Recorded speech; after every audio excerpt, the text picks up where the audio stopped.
Hey everybody, it is your Sam again. I am here with one of the last created species of I'm No Hero. This particular species for now is called the rogues. They are species from another world, another planet. Now, they also have subspecies. This is how the world of I'm No Hero sees them. On their world, the rogues are completely different species, but for this world, they're seen as subspecies of the rogue species. So we're going to start out with the reptilian species of the rogue, or reptilian subspecies of the rogues.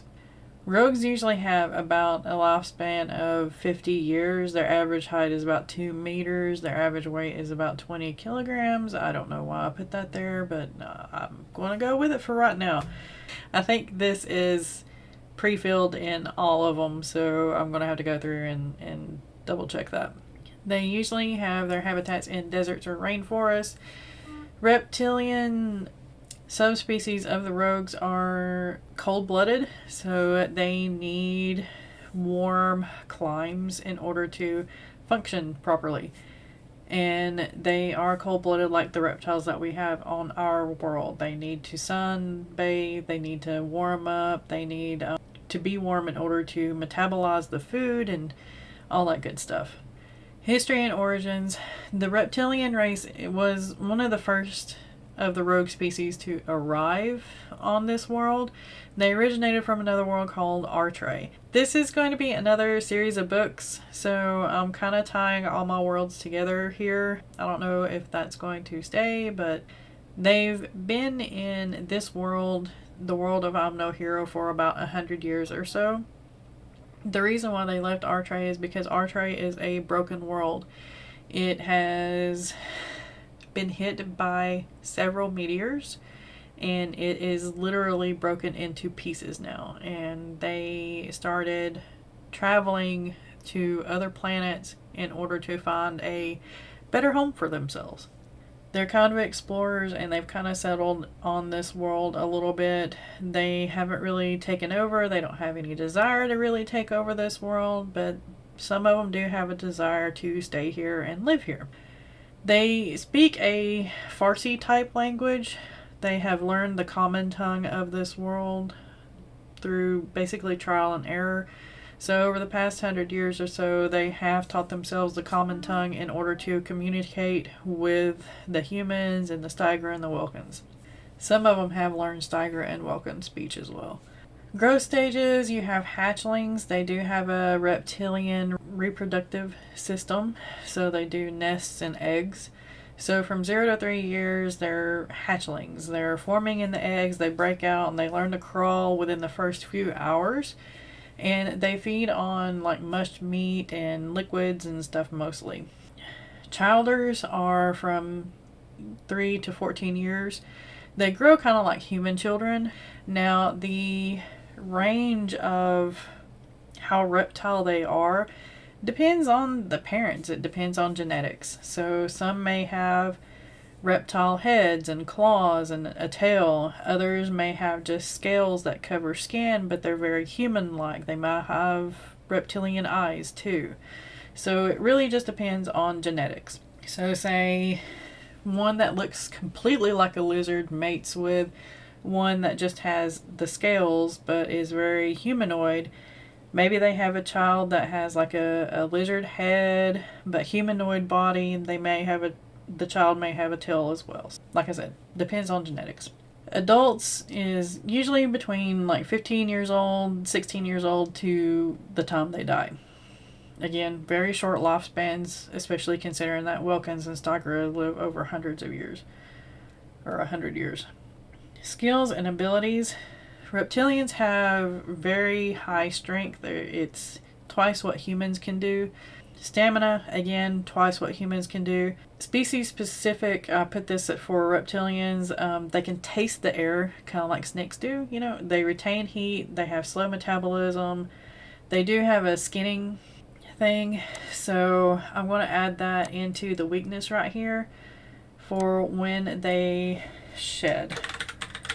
So when they shed their skin, they become really lethargic and just irritated. And yeah, they tend to get into a lot of trouble when it comes close to shedding time because they're just so irritable. And they do have quick bursts of speed and agility as well.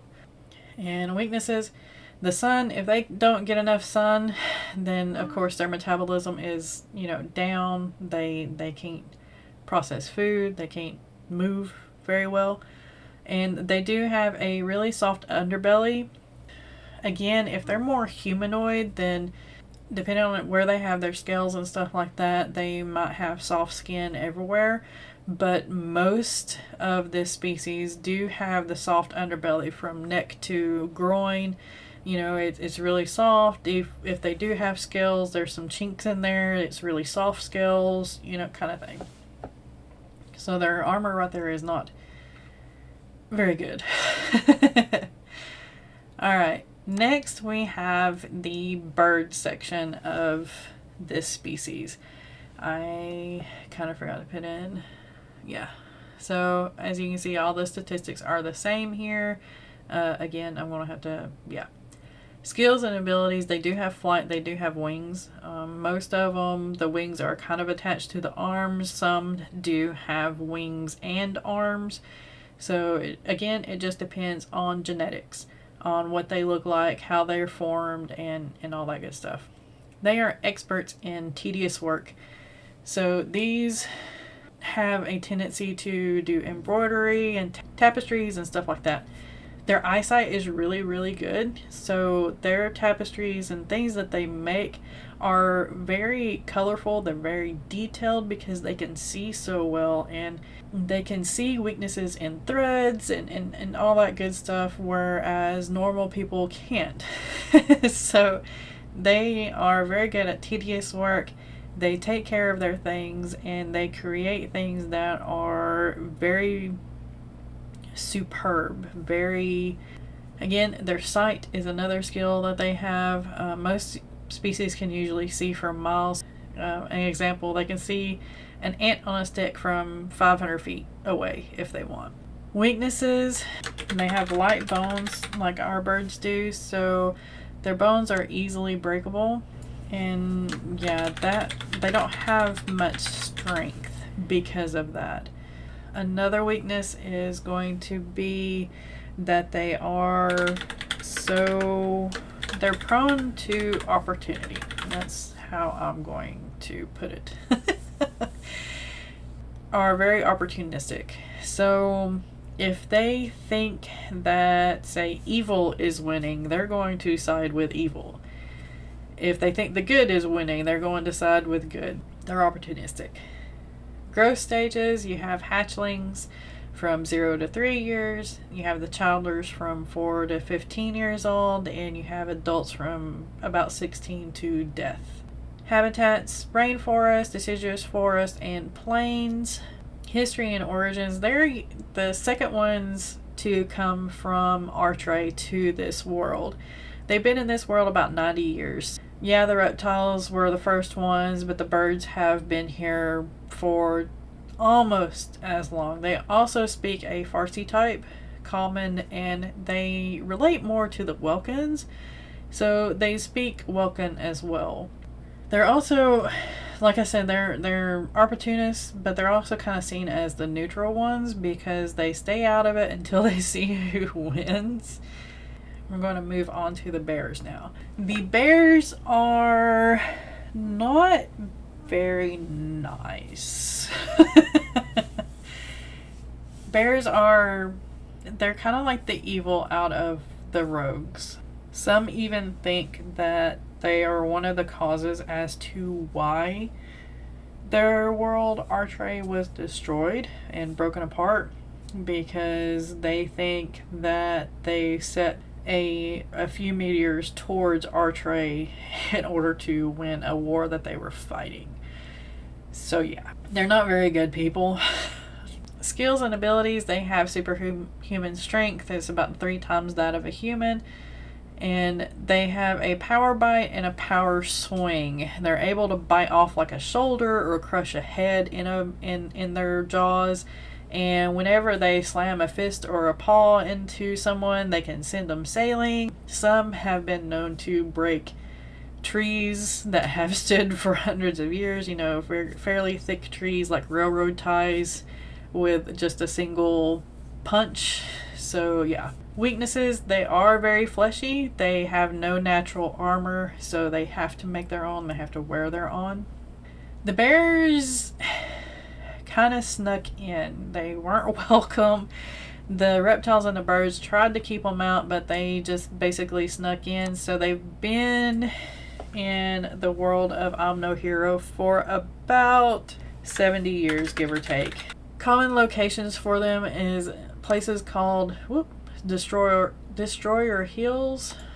I haven't really fleshed out this portion just yet, just because in the first book the bears aren't really dealt with all that much. In the second book they are a little bit more. I need to flesh it out just so I can describe it in the second book just a little bit more, and they're even more in the third book. So yeah, growth stages, you've got birth to toddler, which is 0 to 3 years, and child to adult, which is 4 years to death. Bears tend to grow up fast because they are warriors. They are evil. They learn to fight before they can crawl, pretty much. That's their way of doing things. And they do live in familial pods. So usually it's kind of like a pack of wolves. It's like a grandmother and a grandfather, or the set of grandparents with their children and then their grandchildren. Some of these pods can number up into like 50 members, give or take. Some are a little bit smaller, you know, like 10 or so. So yeah, they live in familial pods. Here's the wolf. Now the wolf is another good one. They are habitats, woodlands, grasslands, mountains, just basically anywhere. They've been on this world for about 80 years, so a little bit after the birds, give or take. Weaknesses, there's something called a bloodline break. So when a member of the family or pack leaves or dies, it literally takes a part of the remaining pack members. So it's an emotional and mental soul break. So the best way I can describe it is, think of a shard of a broken mirror being taken, with the mirror being an emotional tie or spirit of belonging. So there's literally a hole, an emotional hole in the person whenever a member of the pack dies. They do shed as well. They shed their fur. So springtime shedding makes them feel lethargic and they're a little bit irritable, but they're not as irritable as reptiles. Growth stages, birth to 4 years, child 5 to 12 years, and adult 13 plus. Skills and abilities, they have telepathy, and this is just telepathy within their pack, within their bloodline.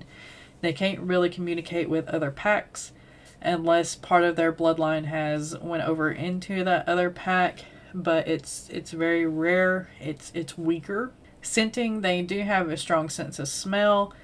They can, like the birds have the sight from 500 feet away, the wolves have a sense of smell from 500 feet away, if not more.